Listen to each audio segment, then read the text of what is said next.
Allison Weber rubbed her tired eyes and looked at her watch. There were still 3 hours left in her shift.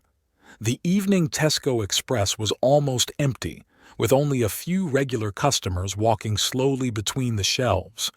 She loved this time. She could catch her breath and think about her life. "Allison, could you take over for me at the checkout? I need to go home right away," her colleague Anna asked, nervously fumbling with her locker keys. "Of course," Allison nodded, rising from her seat. "My son is sick again. He has a fever," Anna sighed, hastily gathering her things. Allison looked at her colleague, who quickly disappeared behind the store door. 46 years old and not a single living soul at home. Her husband left 5 years ago. They never had children, and her parents died one after the other last year. Sometimes she felt like her life was passing her by, just like those customers hurrying home to their families. Suddenly, the store door opened and a young woman and a girl of about 8 years old walked in. Allison immediately noticed their tired appearance. The woman was dressed modestly but neatly, but the girl's jacket looked too big, as if it were off someone else's shoulder. "Sophie, please don't touch anything," the woman said quietly with a slight French accent. "We will take only the most necessary things." The girl nodded obediently, but suddenly coughed, sharply and hoarsely.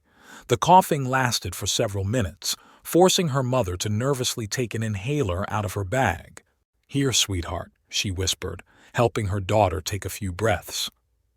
Allison watched them, feeling something tighten in her chest. The woman approached the cash register with a few basic items: bread, milk, pasta, and cheap vegetables. "Good evening," she greeted, avoiding direct eye contact. "Good evening," Allison replied, starting to run through the items. "Is your daughter okay?" Yes, just asthma," the woman tried to smile. "My name is Camila. We just moved here recently." "Allison," the cashier introduced herself. "Is it hard to start in a new place?" Camila hesitated for a moment, then spoke softly. "Very, especially when—" She fell silent, looking at the amount on the screen. Her hands trembled as she took out her wallet. "I'm sorry, but I don't think I can pay this," Camila whispered, blushing. "I thought I had more left." Allison noticed the girl coughing again, harder this time. "Mommy," Sophie called softly, "I need medicine. The new ones the doctor said." Camila closed her eyes, trying to hold back her tears. "I know, sweetheart. I'll think of something." "How much does the medicine cost?" Allison suddenly asked. Camila looked at her in surprise. £1,000. It's a special medicine that is not covered by insurance. But I'll find a way." Allison felt her hand reach for her purse. "I can borrow it." "What? No, what are you—" Camila waved her hands. "Listen," Allison said firmly. "I can see that you're in a tight spot. I have some savings. You can pay me back when you can." The store fell silent, broken only by the humming of the refrigerators and Sophie's distant cough. I don't know what to say," Camila whispered, tears finally streaming down her cheeks. "Tell me your address. I'll bring the money after my shift." That evening, walking home with a much lighter wallet but a strangely calm heart, Allison thought about how sometimes the most important decisions are made in a matter of seconds. She didn't know if she had done the right thing, but the face of little Sophie, who hugged her tightly before leaving the store, told her all she needed to know. Thursday was a gloomy day. Allison was just finishing counting the day's revenue when the store manager called out to her. "Allison, you have a visitor. It looks serious." A man in an impeccable suit stood at the entrance, holding a leather briefcase. His posture and manner gave him away as a lawyer. "Miss Weber?" he said in impeccable English with a slight French accent. "I'm Philippe Moreau, representing the law firm Moreau and Partners from Paris. Could we talk in private?" Allison felt her heart skip a beat. "Of course," she replied. "Something has happened to Camille. My shift ends in 15 minutes. There was a coffee shop nearby. The small, cozy coffee shop was almost empty. Philippe Moreau took out several documents from his briefcase. "Miss Weber, I'm looking for Camille Durand. According to my information, you recently had contact with her." "Yes, I helped her with some money," Allison answered cautiously. "Is she all right?" Philip sighed. "She's fine, as far as I know. You see, her father, Andre Durand, died 3 days ago in Paris. He was a very wealthy man." "Wealthy?" Allison asked again. "Andre Durand was the owner of a chain of hotels throughout France," the lawyer explained. "His fortune is estimated at several hundred million euros." Allison almost choked on her coffee. "But Camille works as a cleaner. She can barely make ends meet." "That's right," Philippe nodded. "It's a long and sad story. 15 years ago, Camille fell in love with a simple boy, Pierre. Her father was strongly against this marriage. He wanted his daughter to marry the son of his business partner. Camille refused, and then—" "He kicked her out?" Allison asked quietly. "Not exactly. He gave her an ultimatum. Either she forgot about Pierre and married the man of his choice, or she would forget about her family and inheritance forever. Camille chose love." Philippe took out a photo of an elegant gray-haired man standing outside a luxury hotel. Andre was a tough man, but he loved his daughter. He had been trying to find her for the past 5 years, but Camille and Pierre had moved frequently. When he learned about his illness, he changed his will. "And what's in this will?" Allison asked, feeling her throat dry. "All the property goes to Camilla and her daughter, but there is one condition: they must return to France." Allison was silent, thinking about what she had heard. "Why did you come to me?" "Because we can't find Camille. She leaves no trace. She is afraid of her father even now. You are the only person who has recently had contact with her. What if she refuses? What if she doesn't want to come back?" Philip smiled sadly. "Then all the property will go to a charity. But it's not just about money. There's a letter in the will." He took out an envelope. "Andre wrote it the day before he died. He asked for forgiveness." Allison remembered little Sophie's painful cough, Camille's modest apartment, her tired eyes. "I know where she lives," Allison finally said. "But first tell me why I should believe you." Philip silently handed her a business card and some official documents. "You can check everything. Call our firm in Paris, Google Andre Durand. I understand your doubts, but time is of the essence. According to the terms of the will, Camille has to make a decision within a month of her father's death." Allison looked at the photo of Andre Durand for a long time.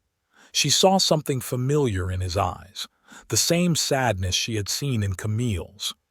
"Very well," she said. "I will take you to her, but first I'll talk to her myself."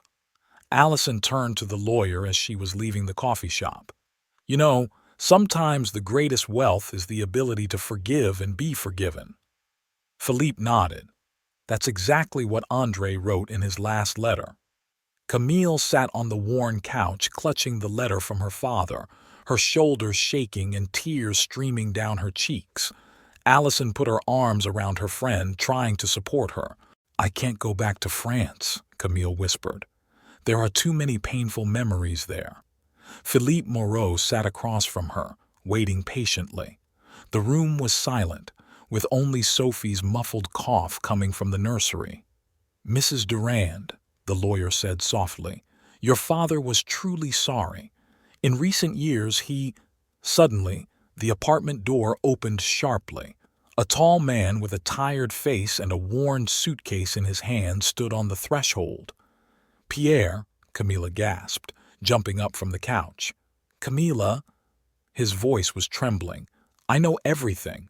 About your father. About the inheritance. I came on the first train from Munich. Dad!" There was a joyful cry, and Sophie ran out of the children's room. Pierre dropped his suitcase and picked up his daughter in his arms, holding her tightly. His eyes were filled with tears. "Forgive me, my little one. I'm sorry I was gone for so long." Camila stood there, clutching her hands to her chest. "You've come back. But why now? Why didn't you answer my calls?"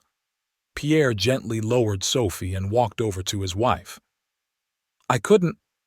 I was working on a construction site in Munich trying to earn enough to provide for you. But then I had an accident. I hurt my back. I spent 3 months in the hospital. I was ashamed to admit that I had failed you again." "Stupid," Camila whispered, touching his face. "You never let us down. We just wanted you to be there for us." Philippe coughed delicately.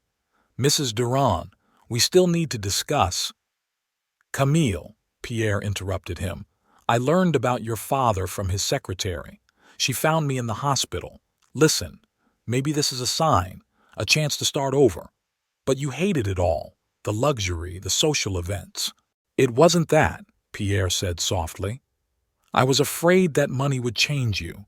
But now I know that nothing can change your heart. Look at Sophie. She needs a normal life, treatment." Allison watched this scene quietly, feeling something warm in her chest. Camila slowly looked at her daughter, then at her husband, and finally at the letter from her father. "It's okay," she said quietly. "We will return. But first—" She went to the dresser and took out an envelope. "Allison, here is £1,500. I know you lent me 1,000, but—" No, Allison protested. "No more than that. Please," Camila insisted. "You didn't just lend me money, you believed in me when I didn't believe in myself." Pierre walked over to Allison. "Thank you for taking care of my family when I couldn't." "You know what?" Sophie suddenly said, smiling slyly. "Let's have a dinner party. Dad always made the most delicious spaghetti." And that evening the small apartment was filled with the aroma of Italian spices, laughter, and conversation. Allison watched Pierre lovingly hugging his wife, Sophie talking about school, and realized that sometimes the greatest miracles begin with a small act of kindness. Before she left, Camila gave Allison a big hug. "You're part of our family now. Promise me that you will come to visit us in Paris."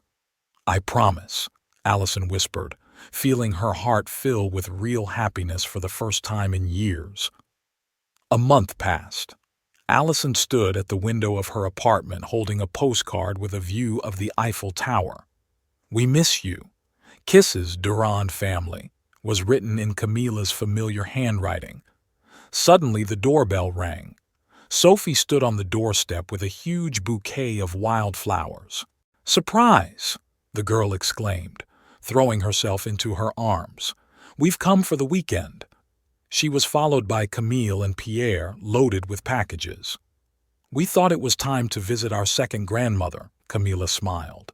"Besides, Sophie couldn't stop talking about your pancakes." Pierre started unloading the bags. "We brought some real French delicacies. I'm cooking dinner tonight." Allison felt something tighten in her throat. Her apartment, which seemed so empty and cold half an hour ago, suddenly filled with life and warmth. "Allison, look." Sophie pulled out a sketchbook from her backpack. "These are my new drawings. This is our family, Mom, Dad, me, and you." In the children's drawing, all the figures were holding hands and the sun was shining brightly above them. Allison could not hold back her tears. Pierre put his hand on her shoulder. "No tears today. Better help me with the bechamel sauce." The evening flew by. They cooked together, laughed at Pierre's stories about his adventures in Germany, and Sophie put on an impromptu concert, singing songs she had learned at her new French school. "You know," Camille said when they were alone in the kitchen, "we wanted to ask you something." Allison raised her eyebrows. "What is it?" "Come live with us in Paris," Camille blurted out. "We bought a house not far from the center. There's plenty of room. Sophie will be thrilled, and we want you close by." "But my job, my life here." "What life, Allison?" Camila asked gently. "You deserve more than lonely evenings after work in the supermarket." At that moment, an elderly man, Allison's neighbor, came into the kitchen. "Excuse me, I heard voices and thought I'd come by to say hello. It's been a long time since I've seen a visitor, Allison." "Oh, Mr. Williams," Allison blushed. "I want you to meet Camille, her husband Pierre, and their daughter Sophie." Mr. Williams, the widower who lived on the floor above, smiled kindly. "Nice to meet you. You know, it's the first time I've heard Allison laugh in a long time." Camilla looked at her husband and winked at Allison. "Mr. Williams, do you like French food? We have many more goodies." That evening there were already 5 people at the table.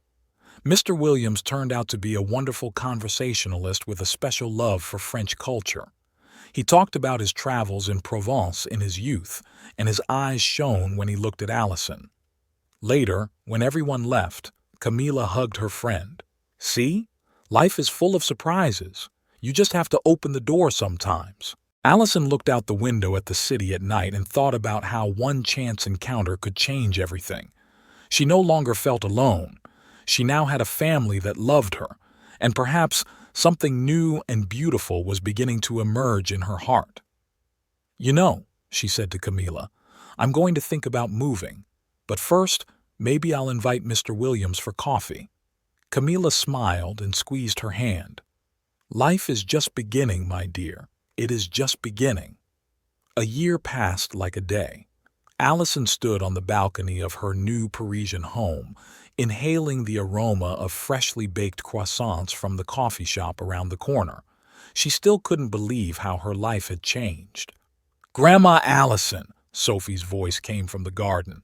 "Grandpa Robert is here." Allison smiled as she watched her husband, the former Mr. Williams, step out of the taxi with a bouquet of her favorite lilies.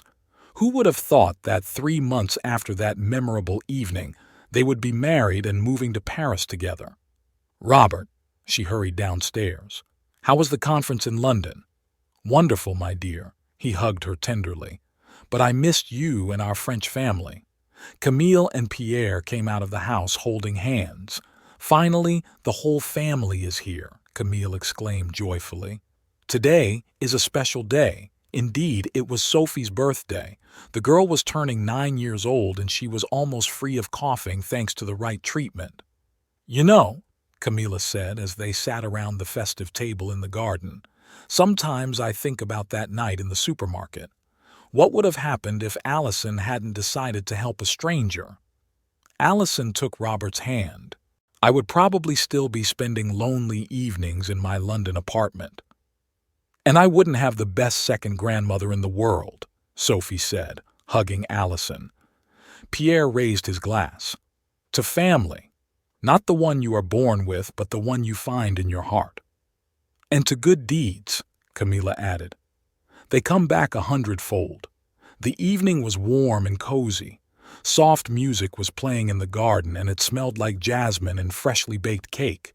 Sophie ran around with the other children, their laughter filling the air with joy."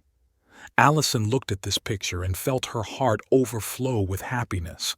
She remembered her lonely days in the supermarket, her empty apartment, and quiet evenings in front of the TV. "Who would have thought that one good deed could change your life so much?" Robert asked her quietly, hugging her shoulders. "That sometimes the most important decisions are made with the heart, not the mind," she answered, "and that a real family can appear at the most unexpected moment." Camilla approached them with glasses of champagne. "Here's to us, to the fact that fate brought us together. And to the future," Pierre added, looking at Sophie, who was showing the other children her new drawing of a big house where everyone lived together. Mom, Dad, Grandma Allison, and Grandpa Robert. The sun was slowly setting behind the Parisian rooftops, painting the sky in delicate pink tones. Allison thought about how sometimes life gives you unexpected gifts. You just have to open your heart and believe in a miracle. "You know," she whispered to Robert, "I finally realized what true happiness is. It is when someone needs you and when there are people who need you." And at that moment, looking at her new family, Allison knew that sometimes the most beautiful stories begin with a simple act of kindness. You just have to dare to take the first step.